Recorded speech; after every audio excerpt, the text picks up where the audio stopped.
Pagbasa mula sa aklat ng Henesis. Si Abraham ay 100 taon nang ipanganak si Isaac. Lumaki si Isaac at nang ito'y awatin, naghanda ng malaki si Abraham. Minsan, si Ismael na anak ni Agar ay nakikipaglaro kay Isaac.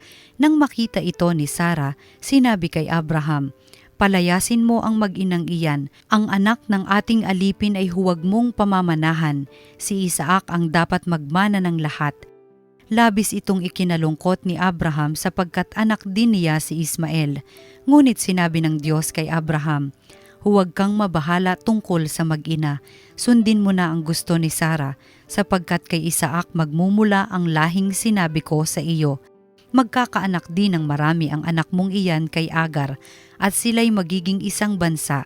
Yamang anak mo rin si Ismael." Kinaumagahan ang mag-inay ipinaghanda ni Abraham ng baong pagkain at inumin bago sila pinaalis. Isinama ni Agar ang kanyang anak at nagpagala-gala siya sa ilang ng Berseba.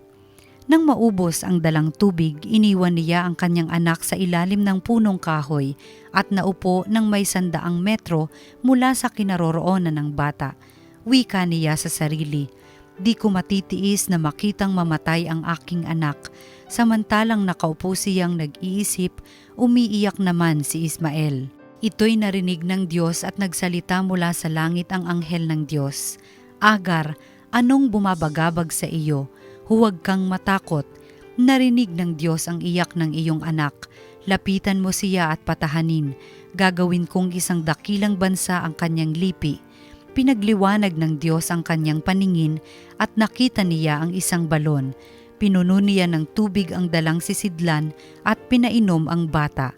Hindi pinabayaan ng Diyos si Ismael, siya'y lumaki sa ilang ng paran at naging mahusay na mangangaso. Ang salita ng Diyos. Dukhang sa Diyos tumatawag ay kanyang inililigtas.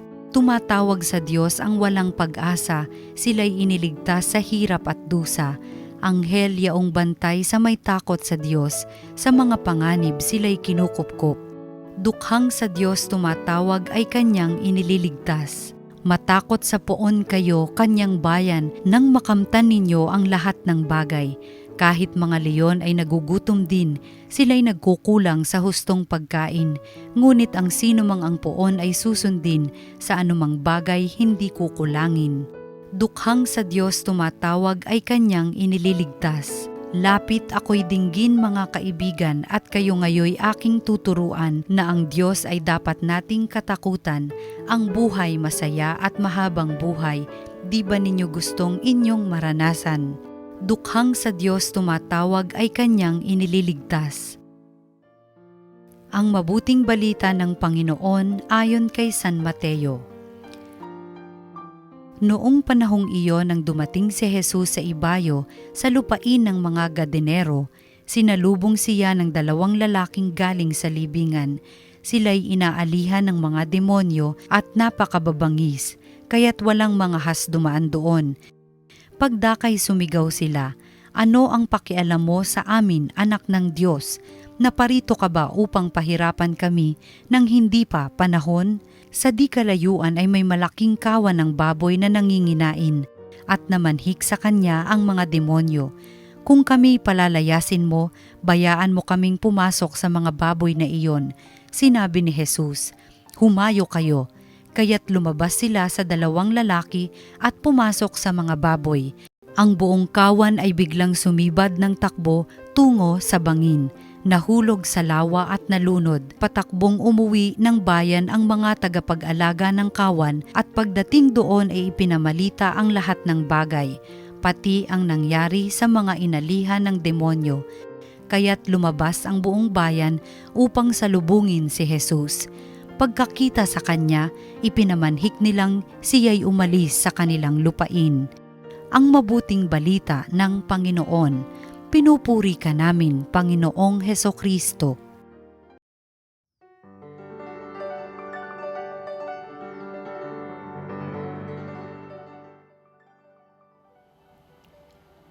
Ang mga pagbasa ay nagpapakita sa atin kung paano ang mga dukha sa Diyos na tumatawag ay kanyang inililigtas. Ito ang ating salmong tugunan. Nagdurusa ang tao dahil unang-una sa kanyang kahinaan o pwede rin dahil sa pagkamakasarili ng iba.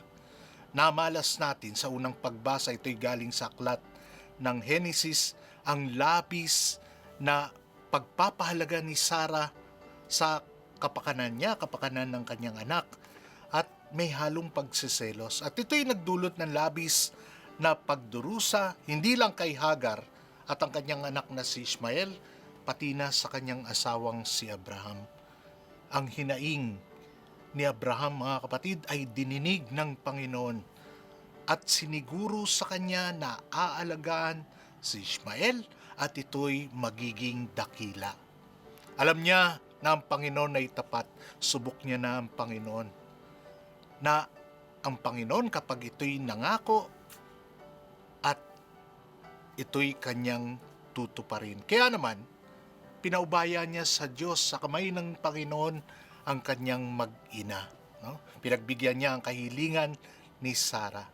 Sa ating ebanghelyo, nakarating na sina Jesus sa lupain ng Gadareno. Dito sinalubong siya ng dalawang lalaking sinasapian ng demonyo. Ang tawag dito natin ay mga demoniac. No? Mabangis ang demoniac na ito. Walang nais magdaan sa kung nasaan sila, kaya walang gustong lumapit sa kanila. Sa pagkakataon nito, ipapakita ni Jesus ang kanyang kapangyarihan, hindi lang sa physical world o dun sa mga nilalang, kundi sa spiritual world. Nakilala ng mga demonyo kung sino si Jesus. Kaya ang kanilang sinabi, ano ang pakialam mo sa amin, anak ng Diyos? Naparito ka ba upang pahirapan kami kahit hindi pa panahon? Alam niyo, may paniniwala tayo na mga demonyo ay malayang makakagala sa mundong ito hanggang sa araw ng paghahatol. May nakatakdang panahon para sa kanila. Kaya naman may pagkakataon din sila na sumasanib o pwede natin sabihin, sinasapian nila ang mga tao.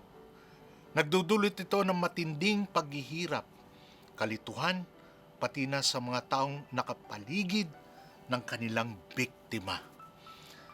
Alam ng mga demonyo na obligado silang sumunod kay Jesus. Wala silang magagawa. Kaya't nakiusap na lamang sila na kung sila'y palalayasin, pahintulutan na papasukin sa mga baboy na nandun na nanginginain. At pumayag si Jesus nang sabi, sige, lumayas kayo.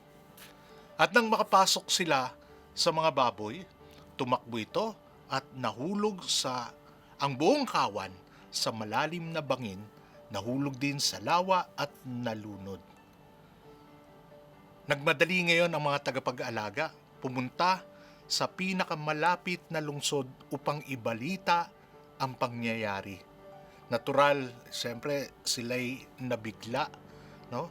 At ang reaksyon nila ay may halong panghihinayang na itong mga nakatanggap ng balita na ito. Sayang ang mga baboy, may panghihinayang. Nabahala sila sa pagkawala ng mga baboy. Nawala ang pansin nila sa ginawa ni Jesus na pagpapalaya sa dalawang lalaki na nagdurusa. Kaya naman, hinanap nila kaagad si Jesus at nakiusap na umalis sa kanilang lupain.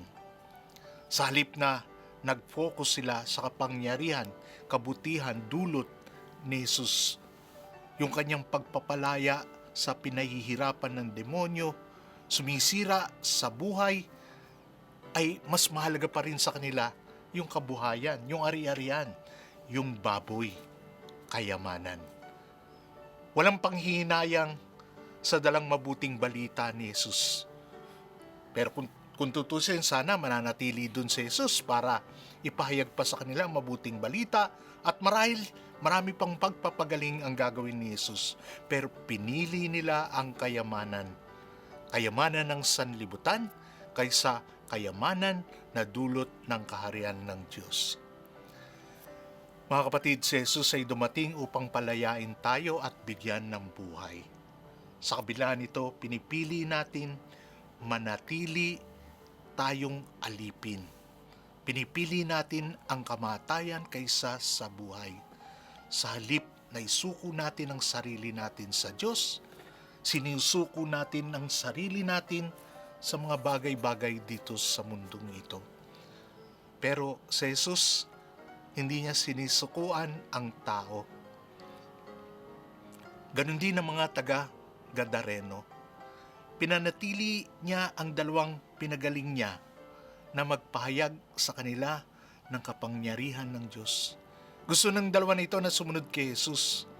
Pero, sinabi ni Jesus, manatili kayo dito at marahil nasa isip ni Jesus, sila ang magpapatuto sa Kanya.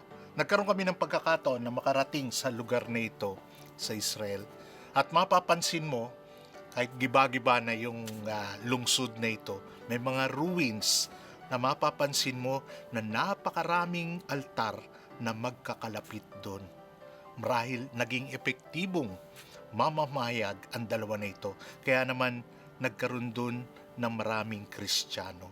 Sa panahon natin ngayon, may mga lipunan, mga maunlad na bansa, no? Lalong-lalo na mga namumuno na pinaghaharian pa rin ng pride, kapalaluan, pagmamataas. Mas gugustuhin nilang ang kapangyarihan kaysa maniwala sa Diyos. Naroon ang paglaban, pagre-rebelde sa Diyos. Pagtatakwil sa Diyos. Ang pagtatakwil na ito ay nagdudulot siyempre ng pagdurusa, unang-una sa mga maliliit. Samantalang nire-respeto ng Diyos ang ating kalayaan, hindi niya pinipilit sa ayaw sa kanya ang kaligtasan. Pero sa mga maliliit na kinikilala ang kahinaan, kakulangan sa harapan ng Diyos, nangangailangan ng kanyang tulong, ay pwedeng sumigaw at kanyang pakikinggan at sasagutin. Dahil hindi makakawala sa paningin ng Diyos ang mga aba. Dinidignig ng Panginoon at sinasagot ang sigaw ng mga maliliit. Tayo na po ay manalangin. Sa ngalan ng Ama, ng Anak at ng Espiritu Santo, maraming salamat sa iyo, Ama, na makapangyarihan sa lahat, na may kapangyarihan upang palayain kami sa aming pagkaalipin, sa mga pagdurusa na kinalalagyan namin. Sa mga sandali ng aming kahinaan at pagmamalupit ng iba, tulungan mo kami na huwag manlaban o panghinaan ng loob at sa halip ay sumigaw ng paghingi ng tulong sa iyo. Bigyan mo kami ng sapat na pananalig na di mo kami tatalikuran sa panahon ng pangangailangan. Turuan mo kami makalaya sa pamamaraan ng sanlibutan at piliin na tahakin ang iyong daan. Ang lahat na ito iniling namin sa ngalan ng Anak na si Kristong aming Panginoon. Marami pong salamat at sumainyo ang Panginoon. Pagpalain kayo ng makapangyarihan Diyos sa ngalan ng Ama, Anak at Espiritu Santo.